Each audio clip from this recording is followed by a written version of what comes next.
अस्सलाम वालेकुम। Welcome back to Daily Tune Reacts. मेरा नाम है नेहा और मैं हूँ गुलनाज और आपके सामने हाजिर हमारी एक नई वीडियो के रिएक्शन के साथ। तो आज हम लेकर आए हैं जनाब Indian railway versus Pakistan railway.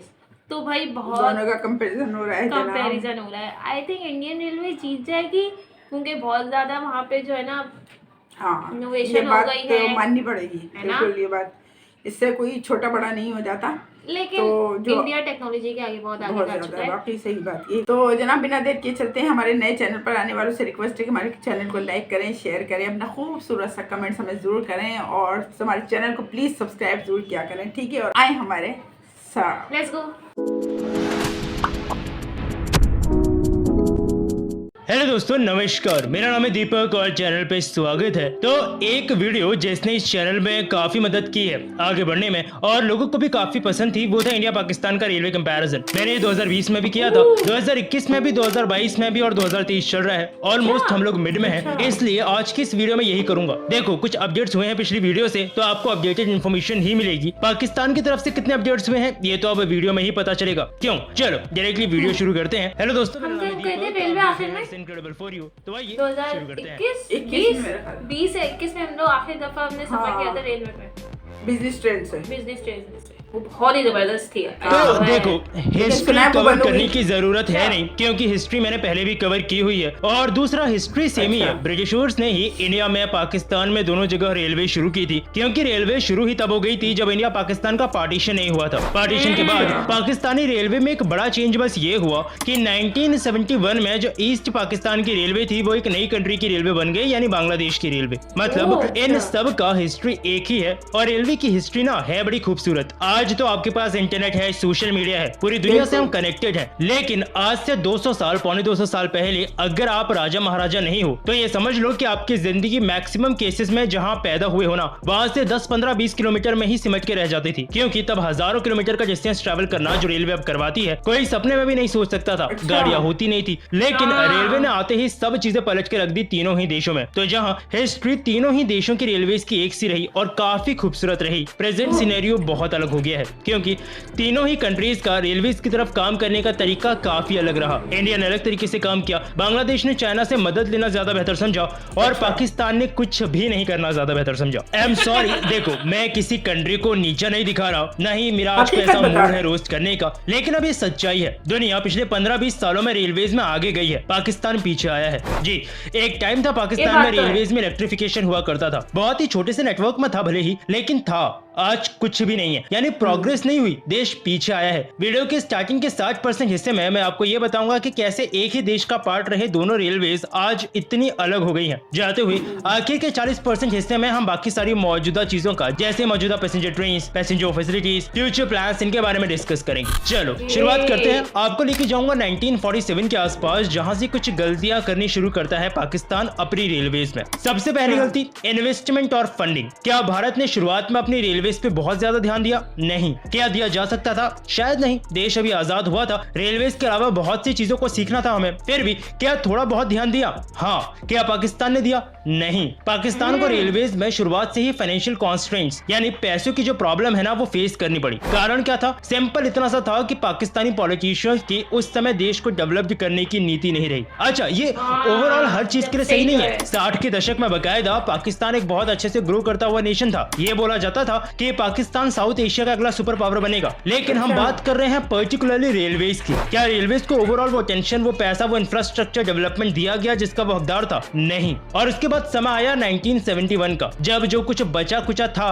उसमें से भी एक बड़ा अच्छा खासा हिस्सा बांग्लादेश में चला गया, यानी कि खाया पिया कुछ नहीं और गिलास तोड़ा। अब बात करते हैं कि प्रेजेंट स्टैटिस्टिक्स क्या बोलते हैं। तो मैंने डेटा जुटाने की बहुत कोशिश की, लेकिन पाकिस्तान की गवर्नमेंट की कोई ऑफिशियल मैक्सिमम साइट्स ही नहीं खुलती, और जो बच्ची कुछ साइट्स में खोल पाया वीपीएन लगा के, उसमें भी मेरे को ऐसा कोई पर्टिकुलरली डेटा नहीं मिला गवर्नमेंट की साइट पे जिससे कुछ पता लगे। लेकिन 2012 की एक रिपोर्ट मिली मुझे, जो आज से लगभग 10 साल पहले की रिपोर्ट है, लेकिन उसमें यह बताया गया था उस समय कि पाकिस्तान की 500 ट्रेन में से सिर्फ 70 ऑपरेशनल हालत में थी। ये मैं उस समय की बात कर रहा हूँ जब भारत में रेलवेज बहुत बड़े लेवल पे एक्सपेंड हो गई थी। इंडिया में फास्टेस्ट ट्रेन, इलेक्ट्रिक ट्रेन चलनी शुरू हो गई थी। अच्छा, पाकिस्तान में इलेक्ट्रिक ट्रेन चलती थी। हाँ जी, ये वीडियो देख रहे हो, ये उन्हीं ट्रेन की है। 90s के समय में पाकिस्तान ने इलेक्ट्रिक ट्रेन एक्चुअली इंट्रोड्यूस करवा दी थी। ट्रेन थोड़ी चली भी, फिर क्या हुआ, लोगों ने बिजली के तार ही चुरा लिए। जी हाँ, पटरियां निकाल ली जिन्हें बाद में बेच दिया गया। अब आप क्या बोलोगे, ऐसा नहीं था कि पाकिस्तानी रेलवेज को कोई प्रॉब्लम नहीं हो रही थी उनको चलाने में, रेलवेज को प्रॉब्लम हो रही थी। लेकिन जब पाकिस्तानी लोग ही पटरियां और तार चुरा के ले गए तो रेलवेज भी क्या करता। और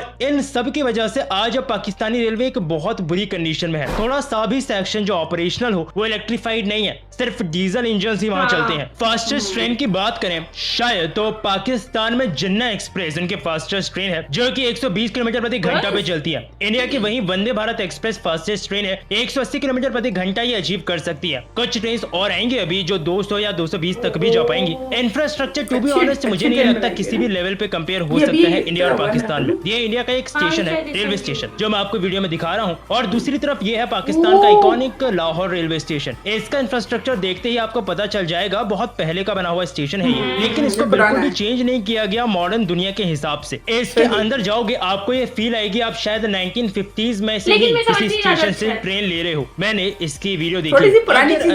डेवलप नहीं भी करना चाहती क्योंकि उनको लगता है काफी पुराना है, इसको इसी हालत पर रखना ज्यादा बेहतर है। स्टिल इंडिया के जैसा कोई भी मॉडर्न बना हुआ रेलवे स्टेशन वहाँ नहीं है जिसको डायरेक्टली कंपेयर किया जा सके। इंडिया का ऑलमोस्ट 70,000 से ऊपर चला गया है, पाकिस्तान का 11,000 के आसपास है। 12,000 बोला जाता है लोगों द्वारा, लेकिन उसमें से कुछ हिस्सा भी ऑपरेशनल नहीं है। चलो रेवेन्यू की बात करते हैं। इसको मैंने डायरेक्टली विकिपीडिया से पूछा तो विकिपीडिया ने मुझे बताया कि इंडियन रेलवे का रेवेन्यू पिछले साल का लगभग $30 बिलियन के आसपास था। वहीं पाकिस्तानी रेलवे का कितना था, लगभग $170 मिलियन। ये होना ही है, इसमें कोई चौंकने वाली बात है ही नहीं। दोनों रेलवे सिस्टम्स में इतने डिफरेंसेस हैं, इतना आगे पीछे हैं कि वो सीधा सा रिफ्लेक्शन आपको रेवेन्यू में दिखना ही है। मॉडर्न रेलवे को अगर कंपेयर करें तो इसके लिए पाकिस्तान में सिर्फ और सिर्फ एक ट्रेन है, लाहौर की ऑरेंज मेट्रो, वो भी सीपैक, जो चाइना पाकिस्तान इकोनॉमिक कॉरिडोर है, चाइना के बेल्ट और रोड इनिशिएटिव का ही एक पार्ट था। ये उसके तहत बनाई गई थी। कितना प्रॉफिट में है या लॉस में है मैं बात नहीं कर रहा, मुझे पता है, लेकिन जो पाकिस्तान से देख रहे हैं उनको शायद ज्यादा बेहतर पता होगा। आप लोग को पता है तो नीचे कमेंट सेक्शन में आप बता सकते हो। इंडिया का वहीं दूसरी तरफ बहुत से शहरों में मेट्रो सिस्टम ऑपरेशनल है, कई शहरों में अंडर कंस्ट्रक्शन है, कईयों में प्रपोज्ड और प्लान है। और इसके अलावा दिल्ली मेरठ के बीच में RRTS ट्रेन भी अब शुरू होने वाली है। मुंबई में मोनो रेल भी है, कंपेयर हो रहा है तो सभी कुछ कंपेयर करूंगा।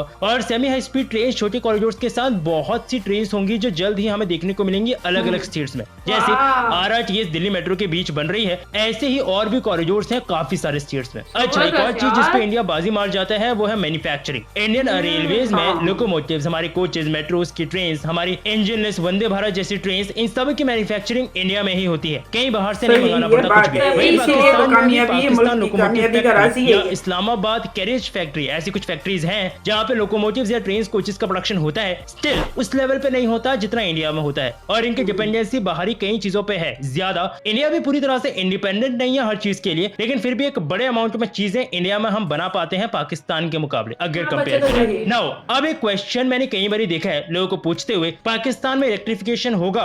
एक्चुअली पता नहीं, क्योंकि पाकिस्तानी रेलवे का कोई भी प्लान नहीं है अभी रेलवे को इलेक्ट्रीफाई करने का। इसका कारण ये भी है कि इसमें पैसा जाएगा, काफी एक्सपर्टीज लगेंगी, और क्या इस वक्त पाकिस्तान इसको अफोर्ड कर पाएगा? बिल्कुल नहीं। इंडिया के केस में ऑलमोस्ट 85% नेटवर्क इलेक्ट्रीफाई हो चुका है, और 2030 तक का टारगेट है इंडियन रेलवेज का अपने पूरे सिस्टम को इलेक्ट्रीफाई करने का, जो आराम से हो जाएगा। चलो फ्यूचर प्लान्स की बात करें तो दुनिया तेजी से आगे जा रही है, तो हाई स्पीड रेलवे की जरूरत है दुनिया के देशों को। इसलिए पाकिस्तान ने अभी कुछ समय पहले चाइना से कुछ कोचेज इंपोर्ट किए थे जो कि 160 किलोमीटर प्रति घंटा जाने में कैपेबल है। क्या चल पाते हैं? नहीं। क्यों? क्योंकि आपको पूरा इंफ्रास्ट्रक्चर, ट्रैक्स वगैरह, लोकोमोटिव्स वगैरह उस हिसाब से तैयार करने होते हैं। इसलिए पाकिस्तान में 160 वो अचीव नहीं कर पाती, लेकिन 160 किलोमीटर प्रति घंटा तक चलने में वो कोचेज कैपेबल है। तो ये वैसे हाई स्पीड नहीं हुआ, सेमी हाई स्पीड कह सकते हो आप। हाई स्पीड ट्रेन इंडिया में आएगी 2026-27 में, जो कॉरिडोर मुंबई अहमदाबाद के बीच बन रहा है उसमें। पाकिस्तान में आ रही है? नहीं, कोई भी प्लान नहीं है। टू बी ऑनेस्ट, पब्लिक या प्राइवेट या इन दोनों के पार्टिसिपेशन, यानी कि पब्लिक प्राइवेट पार्टनरशिप कोई भी ऐसा तरीका नहीं है प्रेजेंट सिनेरियो और इकोनॉमी को देखते हुए कि पाकिस्तान में कोई हाई स्पीड रेल लाई जा सके। अगले 15 से 20 सालों तक कोई भी हाई स्पीड रेल वहां आपको नहीं देखने को मिलने वाली पक्की बात है। ट्रैक अपग्रेडेशन का काम इंडिया में रेलवे कर रही है, एंटी कोलिजन सिस्टम जैसे कवच वगैरह को इंप्लीमेंट कर रही है, ट्रैक्स की फेंसिंग का काम हो रहा है, वंदे भारत, हाइड्रोजन ट्रेन, वंदे मेट्रो जैसी ट्रेन बनाई जा रही है। पाकिस्तान में ऐसा कुछ नहीं हो रहा। लाहौर में 2 और मेट्रो लाइंस पाकिस्तान में बनाने का प्लान था, बट कोई अपडेट नहीं है इससे रिलेटेड। ये प्रोजेक्ट भी डूब ही गया है शायद, क्योंकि लगभग 2.5 साल हो गया है लाहौर में ऑरेंज मेट्रो को शुरू हुए, इसलिए अभी तक कुछ तो प्लानिंग या कुछ तो काम हो जाना चाहिए था। बाकी लाइंस कुछ भी नहीं हुआ है।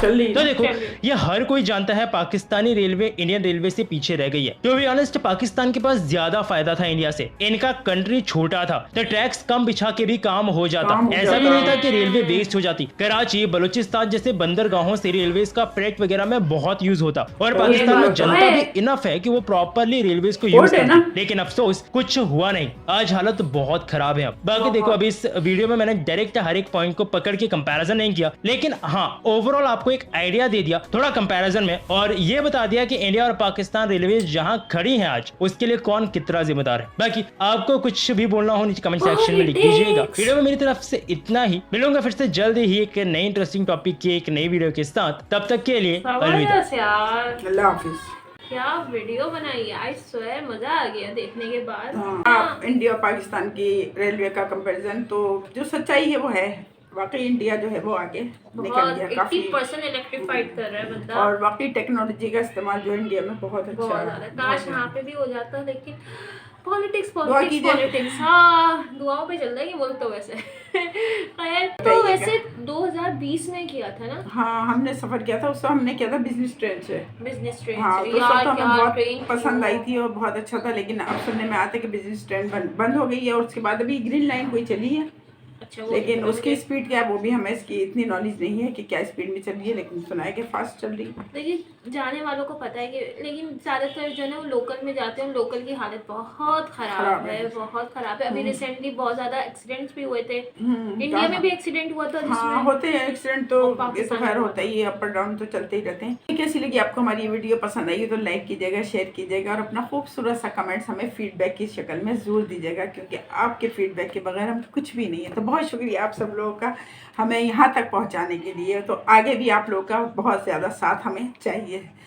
तो अगर आपको ऐसी वीडियोस चाहिए तो कमेंट्स करके जरूर बताइएगा, ताकि हमें भी मौका मिले ज़्यादा इंडिया और पाकिस्तान को कंपेयर करने का। मज़ा आएगा ना, जरा हम भी तो देखें कितना डेवलप हो गया इंडिया, जरा हमें भी पता चले। ठीक है ना, हम जा तो नहीं सकते, काश हमारा वीज़ा लग सकता, हम इंडिया घूमने जाते, लेकिन हम नहीं जा सकते, अफसोस की बात है ये। हाँ, तो भाई जल्दी जल्दी अल्लाह करे दुआ कीजिए दोनों मुल्कों में दोस्ती हो जाए, तो हम ज़रूर आएंगे इंशाल्लाह। ठीक है ना, तो फिर मिलते हैं भाई नेक्स्ट वीडियो में। अपना ढेर सारा ख्याल रखिए और लाइक करें, शेयर करें, सब्सक्राइब करें। अल्लाह हाफिज़। अल्लाह हाफिज़।